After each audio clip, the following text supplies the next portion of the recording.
All right, let's start chapter 8. We want to talk about stock valuation. How do we determine what a stock is actually worth? Now, this is really a personal question. Every person will have a different answer. So the single most important issue is, what do you think the stock price is going to do in the future? And again, this is prediction. This is forecasting. There's going to be some error involved. But the value of the stock ultimately depends on the future returns on dividends and capital gains. We can use some historical information, of course, but that doesn't guarantee anything about the future. So let's think about some steps in how we might value a company. We want to forecast future sales and profits. We then want to look at earnings per share and dividends that come from those profits. And then in the end, we want to be able to forecast the future stock price utilizing the data in our forecasting. So let's talk about forecasting. A naive approach basically says that we're going to assume that the past is going to continue, that history will repeat itself exactly. Now, that's a little, it says naive. We may want to adjust it for some anticipated changes. So you can always you want to start with a naive forecast and then say, well, what is really happening in the company? There may be some expected increases because of new projects, new acquisitions, new equipment, etc.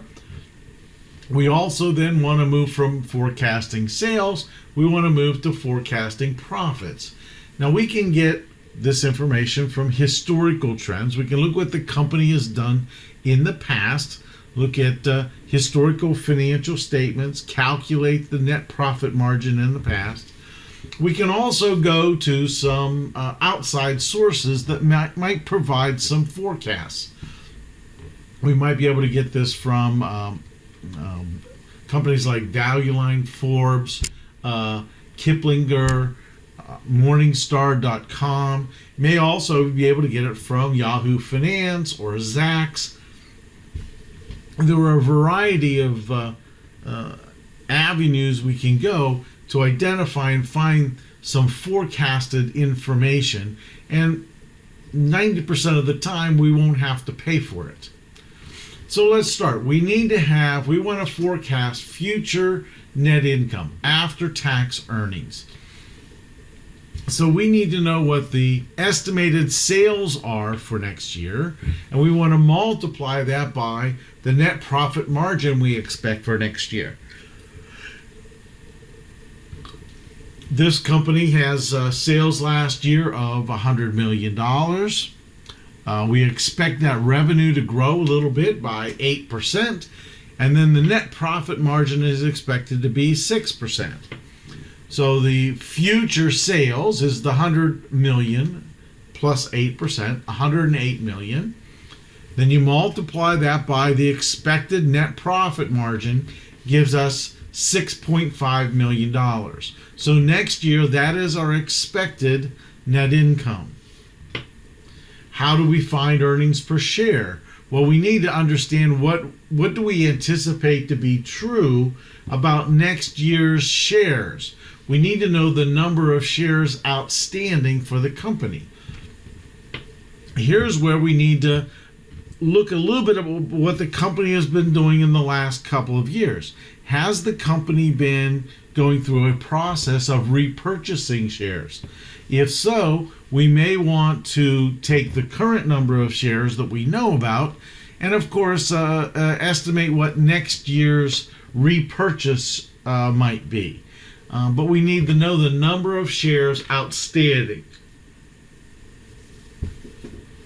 Of course, if you just use last year's and we assume there's no added shares, that will be a bigger number, so this will underestimate earnings per share. So if we underestimate earnings per share, our later forecast of price might also be undervalued somewhat. So at least we know that the number we're coming up with will be a little bit on the low side. So we expect that the company again is going to have 2 million in shares, and that the company has a dividend payout ratio of 40%. So next year's estimated earnings per share will be 3.25 million. That's the 6.5 million of net income divided by the 2 million shares. So earnings per share next year estimated $3.25. Next, we talked about the dividend payout ratio. The company is going to keep a fairly steady payout ratio. In this case, we just multiply earnings per share by that payout ratio to get the estimated dividends per share for the next year. Again, we can use this a naive approach, or we can adjust whatever we know about the company from history. In this case, we said 40%, so the company's estimated dividends per share next year would be $1.30. Again, just multiplying earnings per share times the dividend payout ratio. Now, one of the methods we're going to talk about as far as valuing utilizes something called the PE ratio. We've talked about this in some other courses, but it's a very important ratio. Essentially, the PE ratio lets us know or identifies what investors are willing to pay for the profits of the company.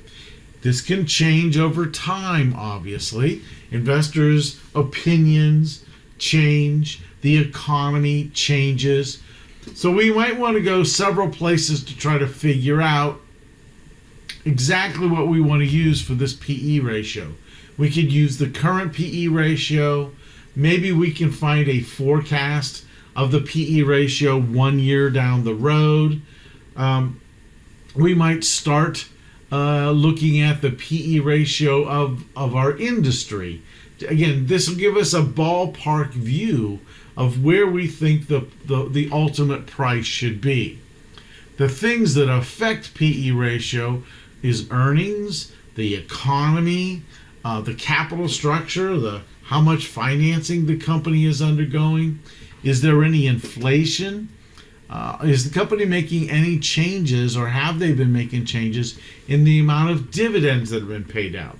So all of these have impact on the estimated PE ratio of the company, because all of these are going to have an impact of how investors view the company, or how they view investing, maybe even in general.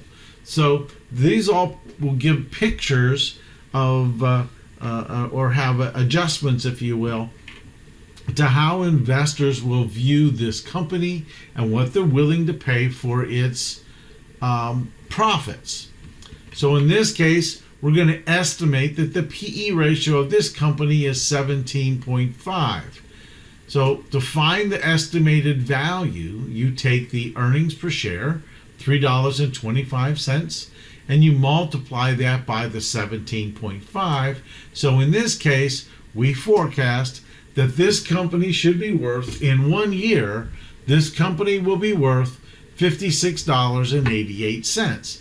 Now, if we want to do this for a longer time frame, looking out 2, maybe 3 years, we can forecast earnings per share out that far, and then use the PE ratio that we estimate out that far, and then use that calculation to determine value. Of course, over time, you know that the economy is going to change. Everything changes moving forward. So our forecast becomes less and less reliable the farther out we go. But in general, in valuation, we want to determine an estimated price. This right here is what we're looking for, estimated price. The current price is what we know. It's the market price. You get it from a broker, you get it from the internet, but you can get a current price. Usually within 15 minutes, you'll know the exact selling price of a stock. If the current price is less than the estimated price, if you can buy it for less than what you think it's worth. You're assuming it is undervalued. If it's undervalued, then there's potential for profit if you're correct. One of the assumptions of investing is that you always are able to predict this estimated price fairly accurately. That is, your answer is right. Everybody else's answer is wrong. Your answer is right. So if the current price is less than your estimated price, you think it's undervalued, and of course you'd like to buy the stock.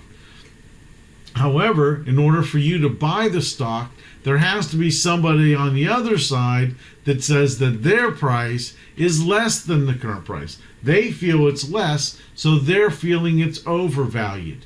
So if it's overvalued, they want to sell. You think it's undervalued, so you want to buy. So in the end, the valuation process is just a way for us to use risk and return concepts to try to determine the net worth of a security. We're trying to figure out what the stock price ought to be. If the expected rate of return exceeds our target returns, that is what we want to receive, it might be a worthwhile candidate. And likewise, if its intrinsic worth exceeds its current market value, that is, if its estimated price exceeds the current price, we want to investigate. It might be a worthwhile investment. And again, there's no assurance that actual outcomes are going to match expected outcomes. In the world of investing, when a buy and a sale occurs, somebody buys a stock and somebody sold that stock, only one of those individuals can be correct. We won't know who's correct until time passes. But again, one of those people will be correct and the other one will be wrong. Now we're going to move on to part 2 that looks a little closer at some valuation techniques.